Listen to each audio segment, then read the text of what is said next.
Selamat sejahtera kepada pelajar-pelajar sekalian. Hari ini cikgu akan masuk dalam tajuk 5 iaitu reka bentuk landscape. Sebelum kita memahami apa itu reka bentuk landscape, mari kita mengetahui sedikit apa itu landscape. Landscape ialah hiasan reka letak di luar rumah sama ada secara semula jadi seperti tumbuhan, bukit, gunung, tasik ataupun buatan manusia seperti bangunan, pergola dan juga gazebo.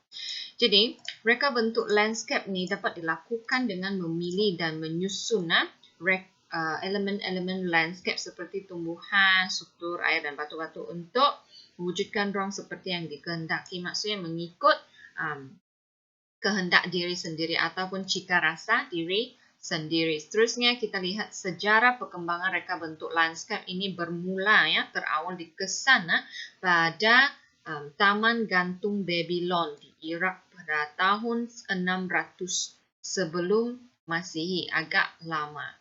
Dan seterusnya Taman Alhambra di Spanyol yang dibina pada akhir abad ke-11 juga merupakan contoh awal reka bentuk landscape bercirikan Islam yang hebat. Jadi dalam gambar foto 5.1 ini kita dapat lihat Taman Gantung Babylon yang merupakan reka bentuk landscape. Seterusnya ada Taman Alhambra.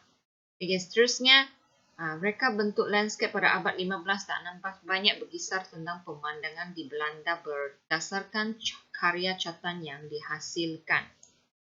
Jadi, kita cerita pula di Malaysia ni, bilakah mulanya sejarah reka bentuk landscape ini? Perkembangan landscape di Malaysia bermula seawal abad ke-14 iaitu pada zaman Kesultanan Melayu Melaka. Pada masa itu Melaka dijajah oleh 4 pihak iaitu Portugis, Belanda, British dan juga Jepun. Jadi ada kesan peninggalan penjajah Portugis, Belanda, British di tanah Melayu mewujudkan landscape berkonsepkan rekreasi dan kawasan lapang seperti Taman Tasik Taiping di Perak, Taman Botani di Pulau Pinang dan Taman Botani di Perdana Kuala Lumpur.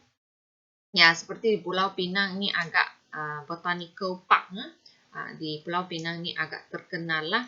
Ini adalah contoh-contoh Taman Botani Perdana ini di Kuala Lumpur, Taman Tasik Taiping di Perak. Okey. Mulai tahun 1970-an reka bentuk landscape di Malaysia lebih tersusun dan teratur. Kerajaan ada unit yang merancang reka bentuk landscape tersebut.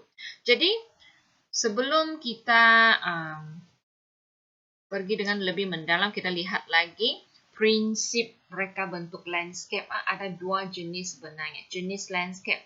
Landscape boleh dibahagikan kepada 2 jenis iaitu landscape lembut, softscape dan landscape kejut, hardscape. Mari kita lihat.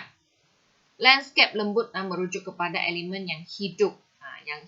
Seperti bunga, tumbuhan renek dan pokok seperti yang ditunjukkan dalam gambar ini. Tujuan landscape lembut adalah untuk menjadikan landscape kelihatan cantik, mewujudkan ada aura alam semula jadi dan mencerminkan perasaan penduduk. Seterusnya kita lihat landscape kejur ini merujuk kepada elemen-elemen keras iaitu objek bukan hidup iaitu statue dan juga gerbang ataupun gerbang pintu ataupun pondok-pondok, ada penjalan kaki dan sebagainya seperti yang ditunjukkan dalam gambar. Seterusnya, apakah peranan dan fungsi? Kenapa bersusah payah mahu mewujudkan landscape?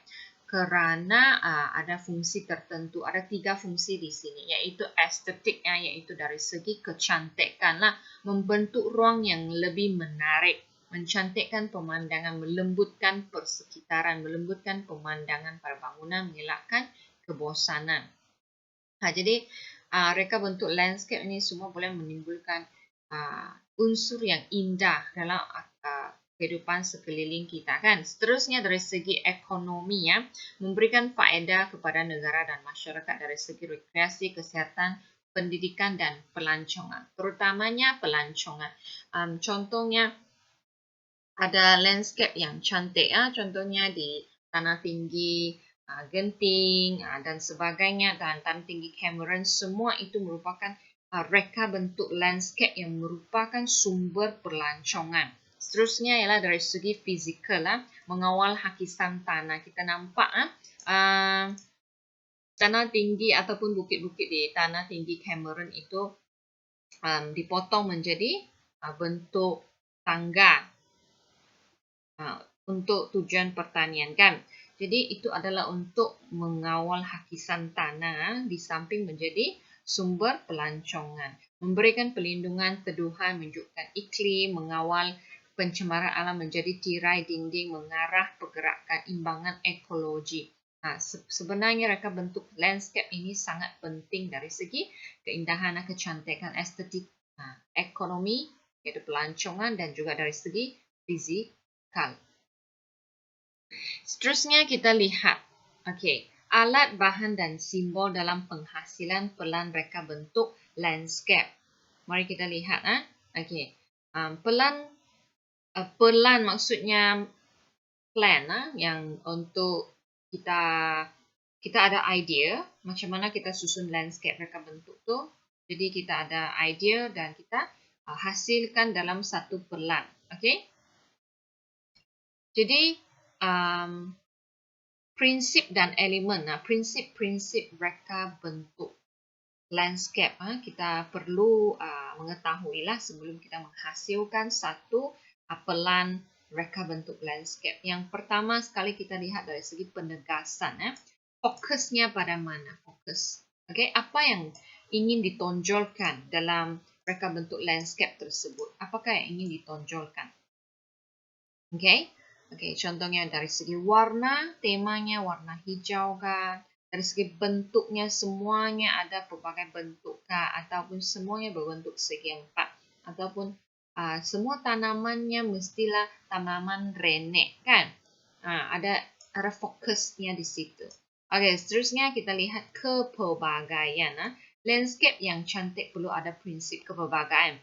Kalau semua tu tema hijau, jadi hijau terus semua bangunan, itu tidak cantik.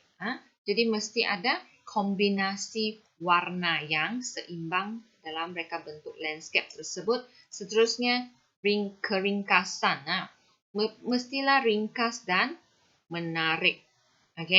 Mesti ringkas dan menarik. Kalau terlalu complicated tu kompleks macam nampak kita jadi terasa rimas pula, kan. Imbangannya hubungan antara elemen dalam landscape, imbangan boleh menjadi simetri dan tidak simetri.